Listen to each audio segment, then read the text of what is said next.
সম্মানিত উপস্থিত হাজিরিন,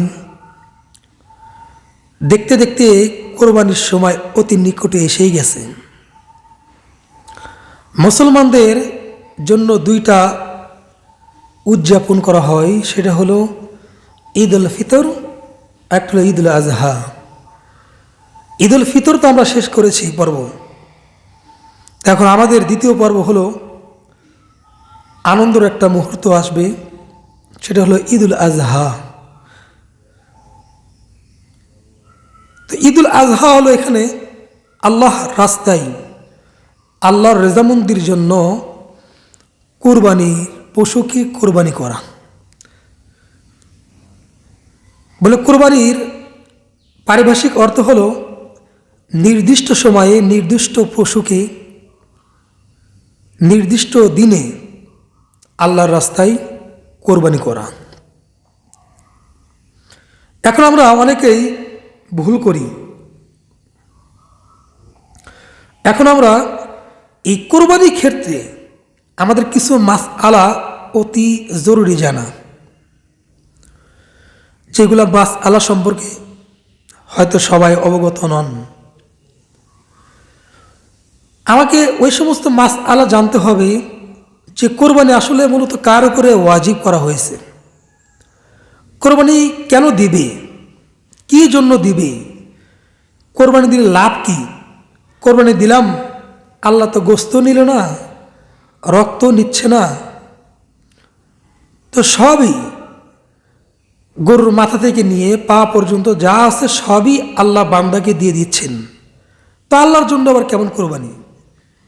এই কথাটা তো কেউ কাউরে বলেন না, হুজুরকে বলেন না। সাহাবেরা ঠিকই প্রশ্ন করছেন, ইয়া রাসূলুল্লাহ বালিল আজহা, কোরবানি আসলে কি। আল্লাহর পয়গম্বর সাল্লাল্লাহু আলাইহি ওয়াসাল্লাম বললেন যে সুন্নত ইব্রাহিম আলাইহিস সালাম, হযরত ইব্রাহিম আলাইহিস সালামের হলো সুন্নাহ। তাহলে এখন আমাকে জানতে হবে যে এই কোরবানি আদায় ক্ষেত্রে কি কি মাসআলা আমাদের নিকটে আসবে, আমাদের জানা অতি জরুরি, অতি প্রয়োজন। আল্লাহ কোরআনে বলেন লা ইয়ানালাল্লাহু লুহুমুহা ওয়ালা দিমাউহা ওয়ালাকিন ইয়ানালুহুত তাকওয়া মিনকুম। তোমাদেরকে যেই প্রাণীকে জবাই করার জন্য আমি আল্লাহ ওয়াজিব করে দিয়েছি, সেটা জবাই করার পরে আমি আল্লাহ তার রক্তও চাই নাই, ওই প্রাণীর গোস্তও চাই নাই, ওই প্রাণীর চামড়াও চাই নাই, কলিজা ফোফরা কিচ্ছু চাই না। আমি শুধু দেখি তাকওয়া মিনকুম, কাদের অন্তরে শুধু আল্লাহ তাআলার জন্যই কোরবানি দেওয়ার ইচ্ছা, কাদের অন্তরে শুধু তাকওয়া, এটা দেখার জন্য আল্লাহ রব্বুল আলামিন আল্লাহর রাস্তায় কোরবানি করার জন্য কি করছেন, আমাদেরকে উদ্বুদ্ধ করেছেন। আপনারা জানেন, লম্বা ইতিহাস বলবো না, হযরত ইব্রাহিম আলাইহিস সালাম তার কলিজার টুকরা সন্তান ইসমাঈল আলাইহিস সালামকে স্বপ্নযুগের মাধ্যমে কি করছিলেন, কোরবানি করার জন্য মিনা পর্বতে নিয়ে গিয়েছিলেন। সেখানে হযরত ইব্রাহিম আলাইহিস সালাম পরীক্ষায় গোল্ডেন পেয়েছিলেন, গোল্ডেন পায়া তিনি আল্লাহ তাআলার খলিল হিসাবে পরিচিতি লাভ করেছেন। তিনি আমাদের জাতির পিতা ইব্রাহিম আলাইহিস সালাম, তেনারই সুন্নত আমরা পালন করি। তো আল্লাহ বললেন আমি তোমাদের তাকওয়া দেখব, তাকওয়া। এখন এই যে আমরা যে প্রাণী, যে পশুগুলা ক্রয় করে আনি জবাই করার জন্য, আল্লাহ রব্বুল আলামিন বলেন তোমরা জবাই করার ক্ষেত্রেও তোমরা কি করবা, ওই পশুর সাথে তোমরা ইহসান করবা। এখন বলুন হুজুর, আমরা তো এতদিন শুনছি যে মানুষকে ইহসান করে, মানুষের প্রতি সদয় হয়, নরম হয়, তার উপরে ইহসান করে। আজকে আপনি এমন কথা বললেন যে আমরা পশুর প্রাণীর সাথে, তার সাথে আমরা কি করব, ইহসান করব। এটা তো বুঝলাম না হুজুর। আল্লাহ রব্বুল আলামিন বোঝার ক্ষেত্রে আল্লাহ রাব্বুল আলামিন কোরআনে কারিমে বলেছেন, ইযা যাবাহতুম ফাআহসিন যিবহা, যখন তোমরা পশুকে ক্রয় করবা এবং কোরবানি সন্নিকটে চলে আসবে, জবাই করার সময় আসবে, তখন তোমরা এই পশুকে তার সাথে যেইভাবে ইহসান করবা সেটা হলো, তোমরা এই পশুটাকে জবাই করার সময় যেই ছুরি দেওয়া জবাই করবা সেই ছুরিটা যেন তোমাদের একেবারে বেশি ধারালো থাকে, যেন গলাতে পোঁচ দেওয়ার সঙ্গে সঙ্গে গলাটা কেটে যায়। কারণ সেই জায়গায় যদি আপনি মগা ছুরি দিয়ে পোঁচ দেন, একটু একটু করে কাটবে আর কোরবানি পশুর বেশি কষ্ট হবে। বৈজ্ঞানিকরা রিসার্চ করে বলেন যে 3টা মেন গলার ভিতরে রক থাকে, দুই পাশে 2টা চিকন ছোট রক থাকে, এটা তো কেটে যায়। মাঝে একটা রক থাকে, তাকে ইংরেজিতে বলা হয় জুগুলার বেইন। এই জুগুলার বেইন যখন কেটে দেওয়া হয়, রকটা মোটা রকটা কাটার সঙ্গে সঙ্গে এটা ভিতরে বারবার সিগন্যাল দেয় রক্ত বের করে দেওয়ার জন্য। তো এই রক্তটা কাটার পরে রক্ত সব বের হয়ে যায়। বৈজ্ঞানিক রিসার্চ করে বলেন ওই সময় ওই কোরবানির পশুটা একটু কষ্ট পায় না। তেজন্য আল্লাহ বলছেন, কোরবানির পশুর সঙ্গে তোমরা ইহসান করবা। আর সেই ইহসানটা হলো, তোমরা কোনো প্রাণীর সামনে বারবার রক্তমাখা ছুরি ঘুরাবা না, দেখাইবা না, ভয় দেখাবা না, এবং জবাই করবা ধারালো ছুরি দিয়া। এটাই হলো ইহসান। আসল কথার দিকে যাওয়া যাক। যাদের উপরে আল্লাহ রব্বুল আলামিন নেশাব পরিমাণ মাল দিছেন, সে ব্যক্তি নেশাব পরিমাণ মালের অধিকারী হয়েছেন, মালিক হয়েছেন। আর একটা মাসআলা স্পষ্ট জেনে রাখবেন,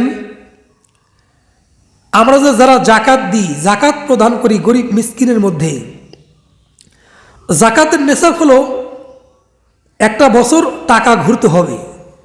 ঘোরার পরই যদি একটা বছর পর টাকা ওই পরিমাণ, মানে 7.5 ভরি স্বর্ণ বিক্রি করলে যেই পরিমাণ টাকা থাকে, অথবা 52 ভরি রূপা বিক্রি করলে যেই পরিমাণ টাকা থাকে, সেই পরিমাণ থাকলে, এই পরিমাণ সম্পদ থাকলে তার উপরে জাকাতটা ফরজ হয়ে যায়। কিন্তু এখানে ক্ষেত্র ভিন্ন। এখানে গরু কোরবানি দেওয়ার জন্য একটা বছর টাকা ঘুরে আসতে হবে না, বরং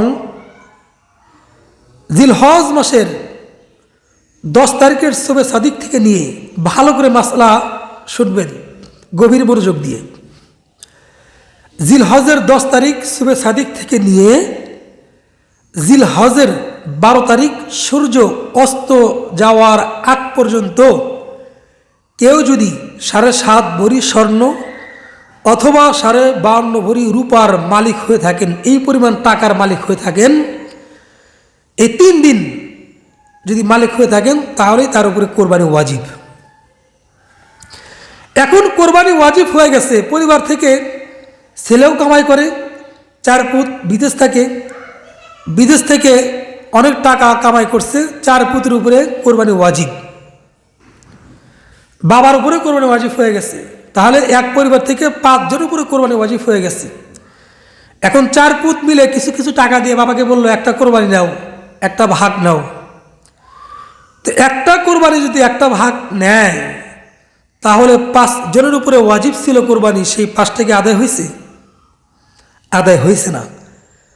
যারা আদায় করতেছে না, টাকা থাকা সত্ত্বেও কৃপণতা করতেছে, আল্লাহ রাস্তায় কোরবানি দিচ্ছে না, তাদের সম্পর্কে আল্লাহর পয়গম্বর কঠোর থেকে কঠোর হুঁশিয়ারি দিয়েছেন। আল্লাহর পয়গম্বর হাদিসে বলছেন, মান ওয়াজাদা সাআতান লিআইয়ুদহিয়া ফালাম ইউদহি ফালা ইয়াহদুরু মুসাল্লানা। যে ব্যক্তির ভিতরে কোরবানি দেওয়া সামর্থ্য আছে, কোরবানির পশুকে ক্রয় করার সামর্থ্য আছে, টাকা আছে, এরপরও যে কোরবানি আল্লাহর রাস্তায় জবাই করলো না, কোরবানি দিল না, সেই মানুষ সম্পর্কে আল্লাহর পয়গম্বর সাল্লাল্লাহু আলাইহি সাল্লাম কঠিন থেকে কঠিন হুঁশিয়ারি করেছেন, খবরদার খবরদার, সেই ব্যক্তি যেন আমাদের ঈদগাহের মুসল্লায় না যায়। চিন্তা করছেন কত বড় কথা? সে ব্যক্তি যেন কি যায়? ঈদগাহের মুসল্লা নাই, মানে ঈদগাহের আঙ্গিনায় যেন না যায়। এখন ভাই কিছু কথা আছে, আসুন জেনে নিই। সেই কথা হলো, আমি একটা প্রাণী ক্রয় করলাম 3 লাখ 4 লাখ টাকা দিয়ে, একটা কসাইকে আনলাম 10,000 15,000 20,000 টাকা দিয়ে কসাই নিযুক্ত করলাম, তাদেরকে আমি পরিপূর্ণ পারিশ্রমিক দিলাম। কিন্তু আপনার মহল্লার ভিতরে যে ইমামকে দিয়ে আপনি কোরবানি করেন, কথা আরেকটা বলে রাখি, নিজের কোরবানি নিজে করাই উত্তম। তবে যদি আপনি না করতে চান, হুজুরকে দিয়ে করান, তাহলে কোরবানির সামনে থাকবেন, এটা উত্তম থাকা, গরুর সামনে থাকা আপনাদের উত্তম। এখন মহল্লার যে ইমাম সাহেব, যে কোনো মহল্লার যে ইমাম সাহেব, সেই ইমাম সাহেবরা বলতেছে যে মহল্লার ভিতরে 4 লাখ 5 লাখ টাকা দিয়ে কোরবানি করা হয়, কসাইকেও পরিপূর্ণ মজুরি দেওয়া হয়, কিন্তু ইমাম, তারা মনে করে 2 মিনিটের 5 মিনিটের কাজের জন্য ইমামকে এত টাকা কেন দেব? এত টাকা কেন দিব? শুনে রাখেন, একটা মহল্লার ইমাম মানে আপনাদের মহল্লার নেতা, তাকে অনুকরণ করা। রাসূল সাল্লাল্লাহু আলাইহি সাল্লাম বলেছেন যে আমি থাকবো না, আমার নাইবে রাসূল থাকবে, আল উলামা ওয়ারাসাতুল আম্বিয়া। আমার সংবিধান তোমরা পাও নাই, আমাকে আমার সামনে আসতে পারো নাই, আমার কথা শ্রবণ করতে পারো নাই, কিন্তু নাইবে রাসূলের কথা তোমরা শ্রবণ করছো, তাদেরকে সম্মান করছো। তুমি মূলত তাদেরকে সম্মান করো, মূলত আমি নবীকেই সম্মান করছো। সুবহানাল্লাহ। একটা ইমাম সারাটা বছর ঘুরে আপনাদের ছোট্ট ছোট্ট বাচ্চাদেরকে ঝাড়ফুঁক করে, আপদে বিপদে সব সময় আপনাদের পাশে দাঁড়ায়, 24টা ঘন্টা 5 ওয়াক্ত নামাজের মধ্যে হাত তুলে মোনাজাত করে আপনাদের জন্য দোয়া করে, আল্লাহ যেন আসমানি মুসিবত জমিনি মুসিবত মানুষের কুনজর বদনজর থেকে আল্লাহ আপনাদের হেফাজত করে, শয়তান জিনের অসওয়াসা থেকে হেফাজত করে, এরকম দোয়া করতেই থাকে আপনাদের ছেলে মেয়ে সবার জন্য। বাচ্চা হলে নাম রেখে আসে, সব করে। ইমামকে কই হাদিয়া তো ঠিক মতো দেন না আপনারা? সেই ইমাম কি এটার প্রাপ্য নয়? আপনি মনে করতেছেন আপনার মহল্লার ভিতরে ইমাম একটা গরু জবাই করে নাই, অন্য একজন জবাই করছে, তো অন্য একজন জবাই করছে, তাকে টাকা দিই, অথবা তাকে টাকা দেওয়ার দরকার নাই, ইমাম তো জবাই করে নাই। মাস আলা শুনে রাখেন, যে মহল্লার ভিতরে যে ইমাম আছে, এই মহল্লাতে যতগুলা গরু, যতগুলা পশু জবাই করা হবে, ইমাম জবাই করুক বা না করুক, অন্যজন করছে অথবা আপনি করছেন, কিন্তু এই জবাই করার টাকা ইমাম পাওয়ার হক রাখে। আপনি অন্য একটা মহল্লা থেকে ইমাম নিয়ে আসবেন, তাকে দিয়ে জবাই করে তাকে টাকা দিবেন, এটা আপনার ইমামের হক নষ্ট করছেন। কিয়ামতের ময়দানের জবাবদিহি করতে হবে। এখানে মাসলা ভালো করে শুনবেন। আমরা ইমাম এই জন্য আমাদের টাকা আসবে পকেটে এই জন্য বলছি না, জাতিকে স্মরণ করার জন্য বলতেছি। জাতি তো মাসলা থেকে বিমূঢ় হয়ে আছে, মাসলা জানে না। এই জন্য মহল্লার ইমামকে, সমাজের মানুষকে যেমন গোস্ত দেওয়া হয়, মহল্লার ইমামও এটা প্রাপ্য। কারণ মহল্লার ইমাম আপনাদের নেতা, আপনাদের একজন শরীক অংশদার মানুষ, আপনাদেরই একজন মানুষ, আপন মানুষ। আপন যদি না হয় 24 ঘন্টার মধ্যে আপনার জন্য দোয়া করবে? নিজের পরিবার রেখে আপনাদের জন্য দোয়া করে 24 ঘন্টা থেকে।